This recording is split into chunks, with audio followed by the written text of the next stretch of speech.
Hey guys, welcome to today's episode of Give It the Beans. Quite a rare occasion for me, as always, to have a guest on. But I thought it would be fantastic to get one of my own clients, Jade, on the podcast to talk a little bit about competing abroad. Because if you haven't been following me, Jade did incredibly well last year. So I thought it'd be a good opportunity for any bikini girls out there listening who are maybe thinking about competing abroad. You've competed in the UK, you want to know the differences. Jade's here to tell you all about it. But hey, less about me, more about you, Jade. Jade, how long have we been working together for now? It's probably coming up to 2 years now. I think I joined with you in July after my first season. You did the show in the tent outside, right? The first one after lockdown. Was that right? Yeah, I yeah, thought the so. 9th of May, I did it on my birthday. Yeah, yeah. Because the reason I know this, and if coaches listen, we all do this. You get an inquiry, you first thing you do, Instagram, boom, boom, boom, Jade Fraser, right? And I see you posted that photo of you on stage. hmm I thought, I recognise her. And I think I recognise you from just like, it wasn't backstage, it was just a different part of the tent.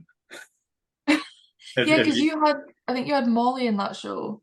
I had Molly in that show. Yeah. Molly is one of the OGs from back in the day. Um, yeah, long story short, you joined on board pretty much, was it a month or two after? Yeah, so around about that. With the aim of competing the year after, right? hmm Now, how did you get on that first show? I think I placed third in juniors, but Yeah, I think that was by default. I think there was that just the three of us. that is something to note as well. That Jade's junior. If anyone out there at the end of this podcast, Jade's Instagram, go on, you'll see it's mental. She was junior last year, and you're still a junior next year. Yeah, still be a junior next year, but that'll be my last year. Yeah, which is nuts. Do you want to tell the listeners how you got on last year in your competitive season? Yeah, so last year I think I got was it two second places, two third places, and a fifth place. So the two seconds were in the Fit X show. Um, Oh, one that was in bikini trained and one was in women's physique. was it. Was it not athletic figure, or was Oh, it it could when? have been.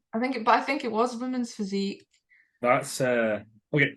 I'll tell that story after, but keep going Yeah. with the results. What else did you pick And then up? the first show that we did was the two bros. That was the regional. So I got third place in that. And then I think we went to France. France after that was it. I got So third you went. there, and then It it was Poland. it went Tubers Regional, Fitex, Then France Lille, Warsaw. and Poland. Yeah, Yeah, right. Now, if I still can't believe I'm telling the I story. know. So I was out on having a picnic, right? I couldn't be at Jade's show because I was going down to a different show. Um, Jade was doing FitX show in somewhere in England. I was going to a show in Newcastle and I had three clients in one and you were competing in the other. So anyway, I'm Mhm. sitting there. I'm going to close my window. I'm sitting there watching on live stream you in junior bikini. And I see the stage announcer is just speaking to you, speaking to you, speaking to you. Thinking, fuck, they're going to move her up. But it wasn't pointing a bad thing in my eyes. So I was like, okay, they're going to move her up. They're going to move up to athletic bikini. But when I just heard the words, we're going to move up to athletic figure, I was like, what? I was Because, just shocked. well, right, but I'm sitting there going, right, there's different criteria, right? Junior bikini, bikini, athletic bikini or trained, whatever you want to call it, tone figure, athletic figure, trained figure. That's like five, six classes they moved you up. Well, I tell you Mhm. what, how did it feel for you? I was just shocked. Like I did like I had to go backstage. I had like 10 minutes to learn like the new Yeah, posing. yeah, It was but the like experience. I was so angry at the time. I still remember, like, I'll tell you, I was fucking raging. hmm Now, so Jade phones me, and because you didn't know I was watching a live stream, because Kate had, Yeah. my old client Kate had FaceTime me. So when you phoned me, I picked up and I was like, I know. I know what's happened, and I'm trying to explain to you, no way you're doing that. Go do athletic bikini. Yeah. And then Darren, give him his due. He's the proprietor for FitX. He, I heard him and he went, "Is that Vaughn?" You said, "Yeah," and he went, pass the phone here." So he comes on, and I was just like, "You can't do that." I was like, "She's a bikini girl, like she's waiting to beat abroad in 2 years in bikini." And he's like, "Oh yeah, like the judge's name." He went, "Yeah, you got to trust her." I went, "Bollocks! I'm not sure that's. I've not put anyone in FitX since. Just saying, right?" Hmm. Anyway, give them a due. They let you do athletic bikini, and then they'll let you do train figure, which you came second in. Which, yeah, that's a different experience. I know I looked so small Like compared to the other girls. when you sent me the photos, I was like, cool. You look like a bikini girl doing figure poses. That's Yeah. you don't look like a figure. Don't look like a trained figure girl. Because there's like trained figure girls are like very very striated, very hard, very muscular, uh, Hmm.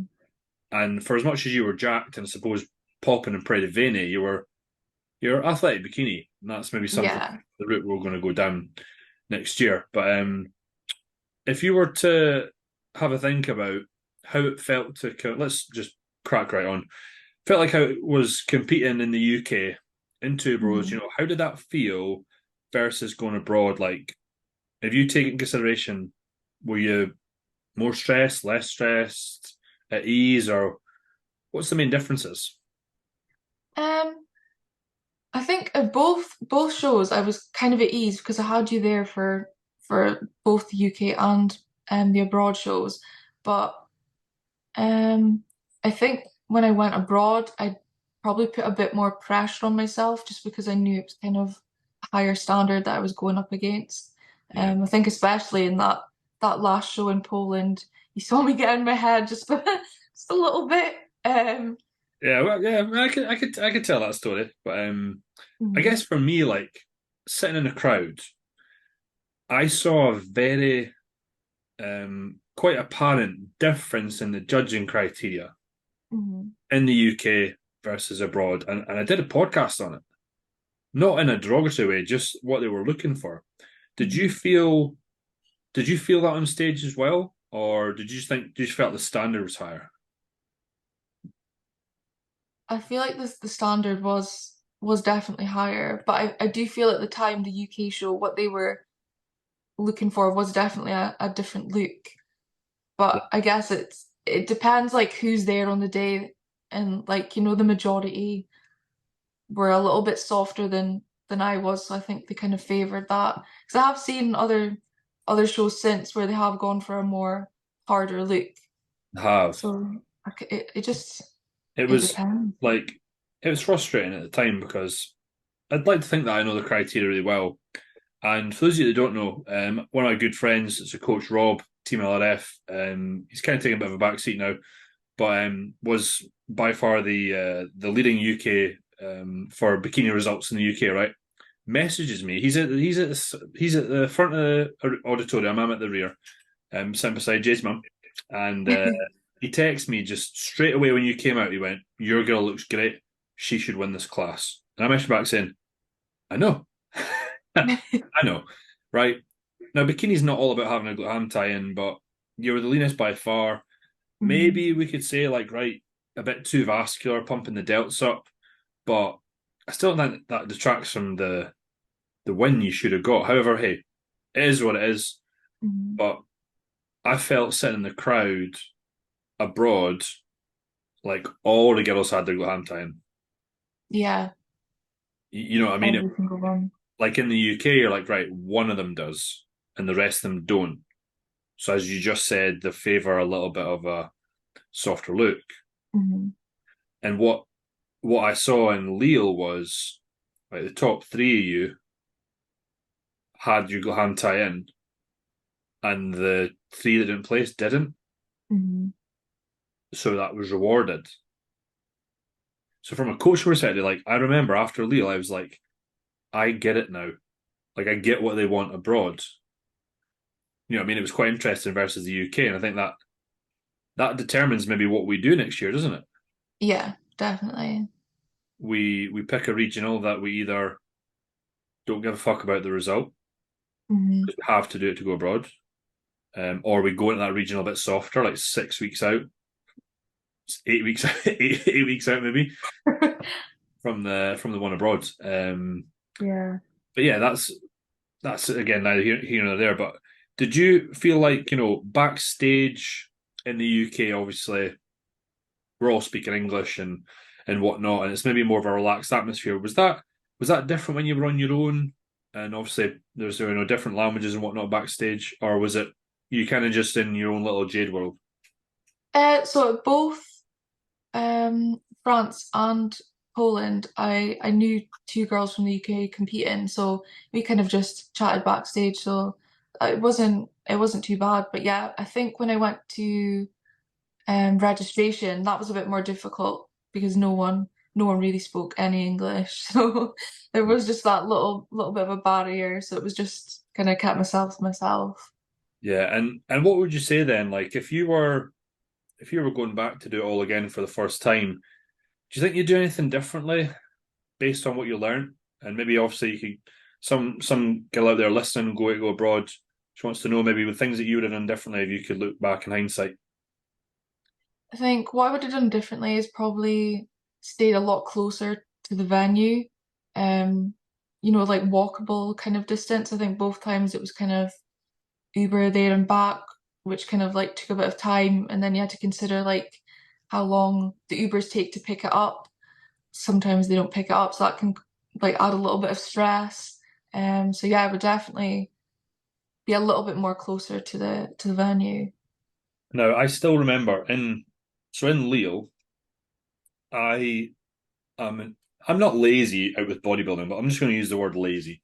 So I just booked the hotel that was the closest to the venue, right? So I went along because you were with your mum and you were doing your makeup and stuff or hair or whatever it Mhm. was. And I remember being like, I'll go find out how the show's running. And I was like, cool, Jade, like, I'll meet you here at this time. That time came and went. And you were like, yeah, I'm just back at the apartment. Just like, let us know we need to be there. I was like, no. Like, the show's going to quite get here. And there was a little bit of stress I could feel from your end on whether you think you would make it in time. Now, you were always going to, right? Yeah, So I think that's a good point that you said that there, you change it. I think that from a coaching perspective, I would encourage people to book it closer than you were in Leeds. yeah. But I think the main thing that people need to be aware of is the cost, and that's obviously why you maybe went for the Airbnb instead, right? For the Airbnb, it wasn't necessarily the cost. It was just I find Airbnb quite hard to navigate, so I think I'd assumed it was a little bit closer than what it actually was. And then in the actual surrounding area, it was more hotels than Airbnbs that you could book that was closer. And of course, I needed like the fridge and the cooker, all that kind of stuff. So Yeah, that's why I went with the Airbnb. yeah, and it was fine because I was able to get to you and do check-ins. Did you think that Mhm. like if I wasn't there, if a coach is if an athlete's coach is not there, particularly abroad, would you be more stressed than you would be if that was in the UK and the coach wasn't there, Um, or the same? no, I think I would just be the same because like you're always on it. So it would just be like a case of still sending through the photos, you still replying. So I think I would still feel kind of the same. But I mean, it is always handy having the coach there. Yeah, 100%. I just think that there might be a lot of when you talk about the pressure. I suppose that pressure was you're putting that on yourself, right? Yeah. Going abroad. That's not. It wasn't by me or anything like that. But you maybe felt that because it was a big deal. You're spending a lot of money. I just think for Mhm. anyone out there, if their coach is able to make it, for me, it was a big learning curve to determine like right, this is exactly what NPC IFBB want in Europe abroad. But I think it would be super beneficial for the athlete to have their coach there because you know you're a stressful person at the best of times. Yeah. Um, but I think that having someone there to just be like straight away to be like, you look good, or like, right, go eat this now. and just chill out would be what my recommendation would be to any coach to think about having an athlete go abroad. Um, when it comes to other considerations, what do you think about flight times and all that? Because some people out there haven't even thought. They're just like, oh, I'll just get the flight the day before. When if you could go back, would you go a bit earlier? Would you go the same days or? I would go the same. So for all of the competitions, I would always go down a few days earlier. Just one, you can kind of get your bearings a bit, like two, get all your shopping and stuff sorted, and then also like the registration's always like the day, sometimes 2 days before, depending on which show that you do. Um, and depending on where about abroad you go, you might hold water retention from the flight, so you've got to take that into consideration too, to like allow that to drop off. And that was where like you went. So the show was on. I think Lille was a Saturday. I want to say Poland was a Sunday. Is that right, or were they both Saturdays? I think Lille was the Sunday and Poland was the Saturday. Okay, I think it maybe was maybe the other way around. yeah. So you kind of went. If the show was on the Saturday, you were there. You were kind of there for the Wednesday night, weren't you? Yeah. Whereas I arrived like the Friday night dinner, the day before the show. Yeah. Yeah, Yeah, yeah. I remember getting to the hotel, trying to speak like standard grade French to the receptionist, and then eating and then coming to your check-in because I was waiting to see you were getting tan, but you weren't. I guess that's one thing we could talk about as well. What's the tanning like in the UK versus tanning abroad? What differences are there? Yeah, so in the UK, when you go to registration, they'll do your first kind of coat of tan, and then the next day you'll get your top coat. But abroad, they do both top and bottom coat the day, well, the morning of the show. So that was definitely different. Um, but thinking about it, I actually kind of prefer the way that they do it abroad. There's less kind of opportunity, to market, if you peed on your leg or, some people sleep with their face on their hand, make marks and stuff. So yeah, I actually kind of prefer it thinking about it now. But interesting you say that now because I remember as we were getting it, the night before, we were both Hmm. like, "What do you mean it's two coats tomorrow? What do you mean this isn't how you do it?" Like, and you went Yeah. down and you got one the night before, didn't you? Yeah. But that was the first time out of all my competitions where it actually messed up my tan quite bad. Yeah, So big, um big, big, huge P mark down the leg. I remember that. yeah. That was Warsaw, I think. Um, Yeah. that's different. There was one other thing that I wanted you to point out as well, and maybe you've forgotten. Hmm. What were the tanners like? Oh yeah. So for the show in Warsaw, they were male tanners. They Yeah, weren't they weren't female. And I which know that it's the same for some of the Spain shows as well. yeah. Um, How did, as a female, did mhm. you feel more uncomfortable with that? Were you not bothered, or how did that feel versus getting tan from a female in the UK? I I did feel a bit uncomfortable, um, but then I suppose once you've kind of stripped off in front of heaps of people, it doesn't really necessarily matter too much. But Yeah, it was a shock. I didn't expect it. yeah. And for those of you that have never been to a bodybuilding show, nudity is something that's very, very normal, isn't it? And Yeah. the example I'll give is Jades in Warsaw, and we're backstage. However, backstage was just a big basketball hall, huge, huge hall, and we're sitting in the middle of this hall, and all of a sudden on our right comes this totally jacked figure girl, strips bolt naked, just clothes off, and I think her Hmm. husband or someone just start tying her. So I'm like that, looking the other way, like the opposite way. 5 minutes later, so we still got get a little butt naked on our right, on our left. Same thing happens, and I was just like, I don't know where to go. I just had to leave.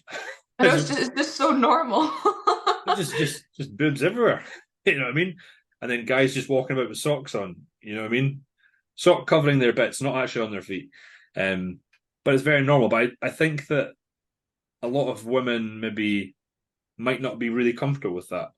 Mhm. You actually did your own tan for your first show in the UK for that turbo show, Yeah. remember? Yeah. Um, so maybe some girls might want to do that. Do you have any tips for girls maybe think about doing their own tan so they don't mess up if they're too uncomfortable with the guys doing it? Yeah, I would definitely have a look on the Compact website. Jasmine, who runs that, she's got up a video how to do your base coat, and then applying your top coat pretty much just the same. She's got lots of information about that, so definitely go there. But make sure you do your skin prep really well because I think it was for the Fit X show after that. Remember, I tried to do my base coat again, and Mm. for some reason it just went really patchy. I think I'd maybe exfoliated too much and it kind of aggravated some of the areas. So again, that's something to take into consideration. So I'm sitting here as a guy non long going, yeah, yeah, yeah. I ain't got a fucking clue what you mean. 'Cause I don't do any prep, skin prep for my shows. I think from a guy's perspective, we neglect that. Um, Yeah, and it always still turns out seamless for you somehow. yeah, somehow.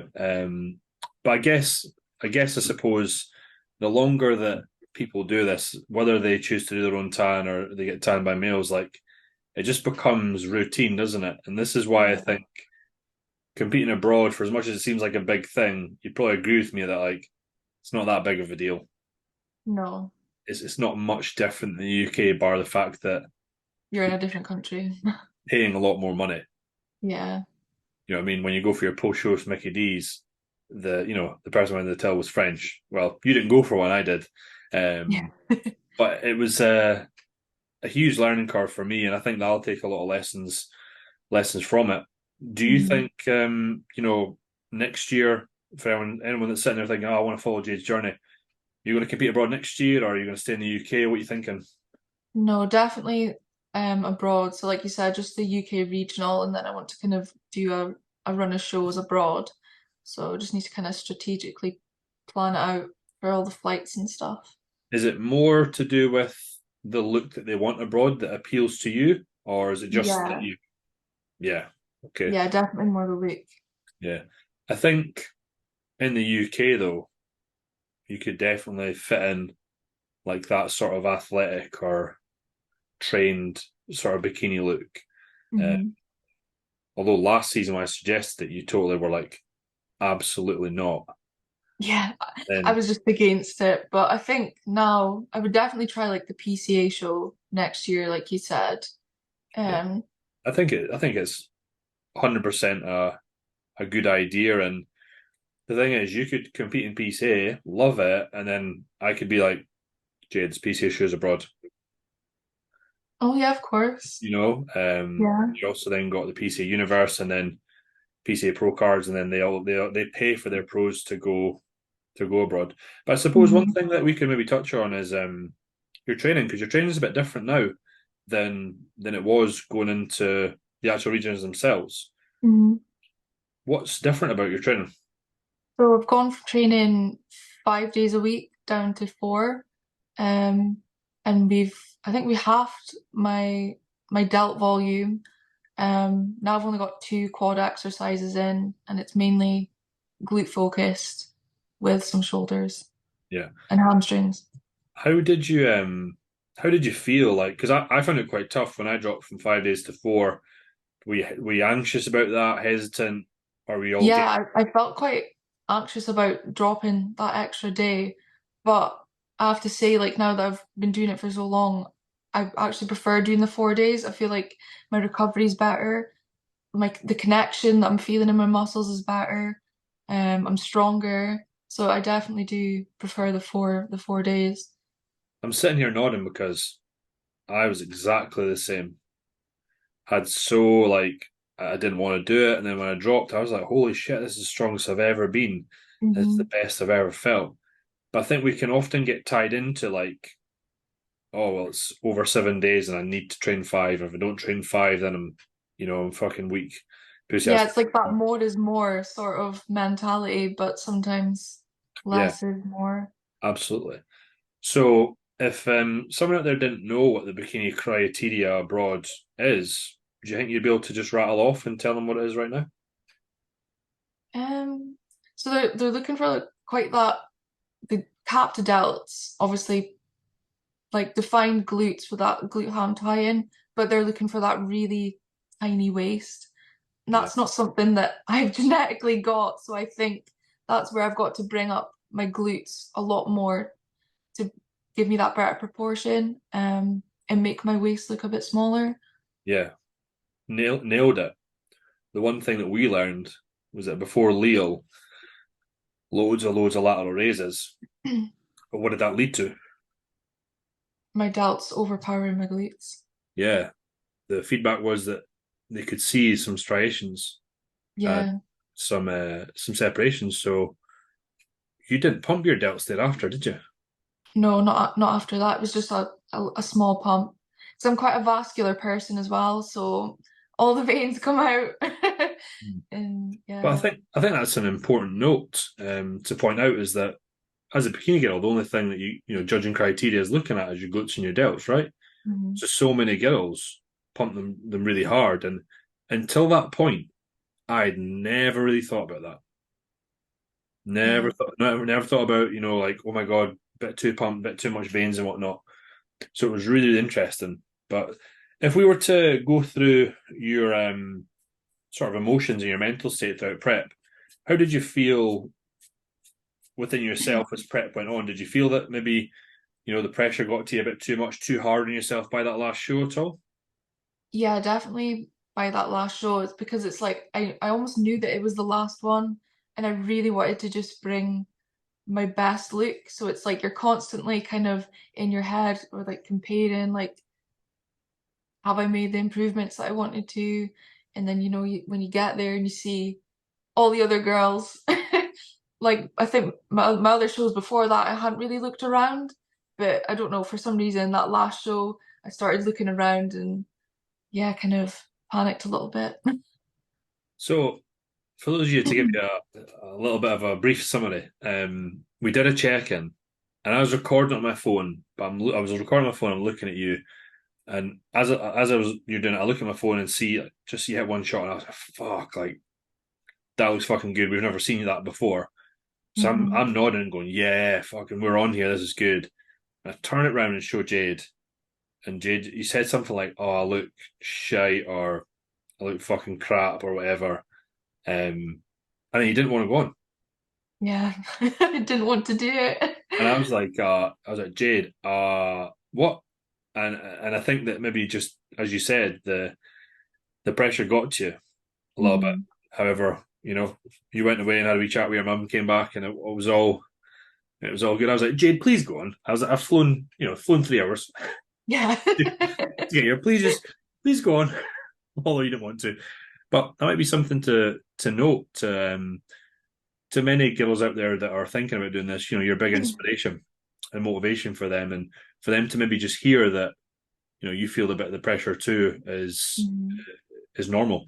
How do you think you would how would you change that next time? How would you maybe try and relieve that pressure, or what would you do differently to maybe try and not bring that on? Just not compare myself to the other girls because at the end of the day, someone could be there like standing, and you would think, "Oh my God, they look so much better on me," but then get on stage and you're there posing beside them. They might not be posing as well as you are, showing their physique as much. It's like just don't compare yourself to other people because that's just gonna Yeah. go downhill. Now it's easy for you to say that now. Hmm. See next year when you get in your own head and you're backstage, I'm gonna whip this podcast out, Because you have to play it. fast forward it to the bit that you said that. I was like, Jade, just have a listen to your own advice. But you're so right, and I think it's hard not to because we get so consumed by prep, don't we? It becomes Yeah, our be all end all, and I think the added pressure of going abroad and amplifies that and intensifies it tenfold. However, I definitely. think the next time around you'll be okay because you've done it before. Yeah, I think so. I'll know Yeah, what to expect a little bit more. yeah. You could plan it a little bit different. Um, Yeah. there'll be some bikini girls out there listening to this that maybe just want to compete in the UK and they're beginners. They're at the start of their journey. Do you have just any? If we just maybe talk about advice for them, like three tips you would give any sort of first timer bikini girls, whether that be competing abroad or in the UK, what would that be? So probably just understanding that prep's more of a mental than physical sort of process. Um, so it's like when those hard thoughts kind of come in, challenge those because that's kind of where your character is built. Um, I like like. it's not that it's hard, it's that it's uncomfortable and it's because you haven't, been in that position before. So the more that you kind of embrace that, the easier it's going to be. I've never heard anyone put it that way before. Challenge those thoughts coming in. Yeah. It's a fucking brilliant way because that maybe you're just articulating something I've never been to articulate in that manner before. Yeah, because it's almost like when you're in the gym and it's like you're pushing for that one more rep. It's like, can I go for another rep? Can I go for another rep? Like challenge that little voice that's in your head that's like, you can't. Like just Yeah. yeah. Okay, right. So we've got one. Number two. Anything else you could think about, whether it be posing, training, bikinis, or whatever? Um, I'd say like if it was mine, I'd say posing, where people tend to let themselves down as mhm. a first timers, they don't present their physique the best. Do you agree? Yeah, definitely. I was gonna say posing, but I was trying to think of like other advice that I haven't really heard on, Yeah, yeah. But like other sort of podcasts. it's maybe basic, but it's so true because Yeah. how often have we maybe been sitting there and you see the people come out and I go, fuck, she's the winner, but she's not flaring her lats or she's not popping her glutes or she's not switching this on. And they Hmm. come second or they come third. And when you go abroad, that's even more intensified because the people that compete are fucking good. Yeah, very, very good. Like, let's So be yeah, real. as soon as you think you want to compete, start posing. Yeah, yeah. Because see in the UK, right, now entering a show and a comp prep is incredibly difficult and incredibly challenging. However, Mm. in some regionals, you will see a few competitors on stage that you just go, right, I beat them because they're a bit softer and you don't pose well, or whatever. And that's not derogatory, that's just knowing how good you are or whatever, right? But when you go Yeah, abroad, everybody's good. yeah, Everyone's good. Everyone's got hand ties in, everyone poses well. So I think that those fine margins abroad are so well, you think they're way more important, right? yeah. It's just a little 1%. It makes a difference. Exactly. What about number three? Last piece of advice that you give first timer bikini girl, first timer going abroad, what would it be? Um, just make sure you love the process. Like, make sure you're enjoying the journey. Like, if you don't enjoy the routine, the training, like the meals, all that kind of stuff, you're probably not gonna enjoy your prep, and it's gonna be harder for you in the long run, like coming out of that. 'Cause you're gonna lose your love for the training. You're not gonna you're You're right, 100% right. I think that people can often do it for the wrong reasons. It can be, yeah, oh, I saw, Sheila on Instagram and Sheila looked really cool and sparkling in a bikini and I want to do that. But then what yeah, you're because like, it's not all glitz and glam, and you've got to know your why, yeah, I think. believe me, if you saw the glow up that Jade has from now to stage or from like the Friday to the Sunday. It's incredible. It's a transformation. That's the way it should be for a bikini. Right? I always say to Mhm. my bikini girls, like on stage, you should feel like a total babe. You should Yeah, feel like I am fucking $1 million and I am the shit. it's And like that, your alter ego comes out. yeah, yeah, that confidence is like comes through in your posing. If you feel shit hot, you feel sexy, it's going to show, and you'll pose Hmm. better. And the girls that win pose the best. 100%. 100%, right? One last little thing, I think maybe just plug here. You did a couple of the girls' sort of robes for stage this year. Do you want to just talk a little bit about what that is? Because you surprised me last year at our show when you just rocked up with a VW Physique uh, Yeah, robe. But yeah, so yeah. talk. So last year I made myself a robe. I kind of wanted like a rhinestone robe, and I couldn't find anywhere that necessarily did that. It was more like glitter transfers. So I just did my own one, and then this year, I had a few requests come in from girls on the team. So I've made a few. I think that's four or Yeah, it five now. looks And sick. I've made some for other competitors as well. So if anyone wants a custom rhinestone robe, just give me a DM. Speaking of DMs. where could they Mhm. get in touch with you with that? Or if they just want to follow you, not that you post much, but if they want to follow you, where are they gonna be able to? Yeah, so just on my Instagram, so it's Jade E Fraser. So it's Jade with two E's, Fraser. I think that's right. Superb. If not, hit up my Instagram and you find Jade as one of my followers. You'll also see Jade's transformation testimonial on the website prepcoachuk.com. Mhm. Shameless plug for myself. But hey, listen, massive thank you for coming on. I think it's been incredibly useful for any female or even guy competing abroad, but more so for bikini girls, right? Because this is your class and this is what you do. I know that Mhm. I speak for myself when I say, not only myself, sorry, when I say that we all can't fucking wait to see you back on stage because I see your progress every week and it amazes me what you do on a week to week basis. So for what people are going to see come 2024, it's going to blow their mind. Yeah, Um, I can't wait to see the difference in the look. it's just going to be mental. I still remember like you sending me your photographs the night before Two Bros. I remember just like forwarding them to Ali, just like like the emoji that's like the fucking head blown off faces. Yeah. And I was like, this. She looks fucking mental. That's why I was so like, wasn't annoyed, just yeah, disgruntled the next day when you maybe didn't get the result I thought you deserved. But hey, Yeah. I think we wrote those wrongs when we went abroad. But yeah, massive thank you for coming on. For No, anyone, thank you for having me. not a problem. For anyone out there listening, give Jade a follow. Watch out for our story next year. Wherever you are, whatever you do, give it the beans.